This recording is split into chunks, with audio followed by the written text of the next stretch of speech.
श्री कृषी विकास प्रतिष्ठान नागपूर यांच्या वतीने बारामती येथील ॲग्रिकल्चरल डेव्हलपमेंट ट्रस्टचे चेअरमन राजेंद्र पवार यांना प्रतिष्ठेचा डॉक्टर सी.डी. माई कृषी तज्ज्ञ पुरस्कार प्रदान करून गौरविण्यात आले.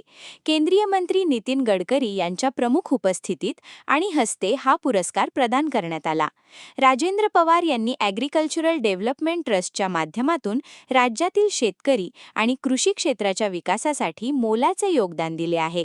अत्याधुनिक कृषी तंत्रज्ञान, आधुनिक शेती पद्धती आणि संशोधनाधारित उपाययोजना शेतकऱ्यांपर्यंत पोहोचविण्यासाठी त्यांनी सातत्याने कार्य केले आहे. त्यांच्या नेतृत्वाखाली संस्थेने ग्रामीण विकास, शेतकरी सक्षमीकरण आणि कृषी क्षेत्रातील नवकल्पनांना चालना देत उल्लेखनीय कामगिरी केली आहे. शाश्वत शेतीचा प्रसार, उत्पादन वाढीसाठी आधुनिक तंत्रज्ञानाचा वापर तसेच ग्रामीण भागातील सर्वांगीण विकासासाठी केलेल्या कार्याची दखल घेत श्री कृषी विकास प्रतिष्ठानतर्फे त्यांना हा प्रतिष्ठेचा पुरस्कार देण्यात आला. कृषी क्षेत्रातील त्यांच्या कार्याचा सन्मान म्हणून हा पुरस्कार महत्त्वाचा मानला जात असून उपस्थितांनी त्यांच्या योगदानाचे कौतुक केले.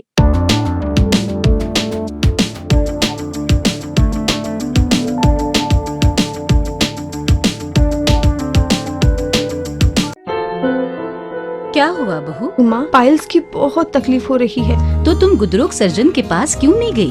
देखो, जैसे हार्ट के लिए हार्ट स्पेशलिस्ट, ब्रेन के लिए ब्रेन स्पेशलिस्ट, तो पाइल्स के लिए पाइल्स स्पेशलिस्ट क्यों नहीं? स्त्री हो या पुरुष, टॉयलेट में तकलीफ केवल पाइल्स ही नहीं और भी कई प्रकार के गुदरोग तथा कैंसर भी हो सकता है. इसीलिए इसकी प्रत्यक्ष जांच जरूरी है. ठीक है माँ, पर जांच के लिए हम जाएंगे कहाँ? वही काले आयुर्वेदिक पाइल्स हॉस्पिटल में. लेकिन माँ, प्रेगनेंसी में पाइल्स की दवाइयाँ? प्रेगनेंसी में आयुर्वेदिक दवाइयाँ सुरक्षित होती है. जनहित में जारी. काले आयुर्वेदिक पाइल्स हॉस्पिटल, औषधि चिकित्सा तथा सर्जरी ट्रीटमेंट उपलब्ध. हमारा पता उमरेड रोड, दिघौरी बस स्टॉप के पास, नागपुर. अधिक जानकारी के लिए वेबसाइट पर जाएं kalepileshhospital.com.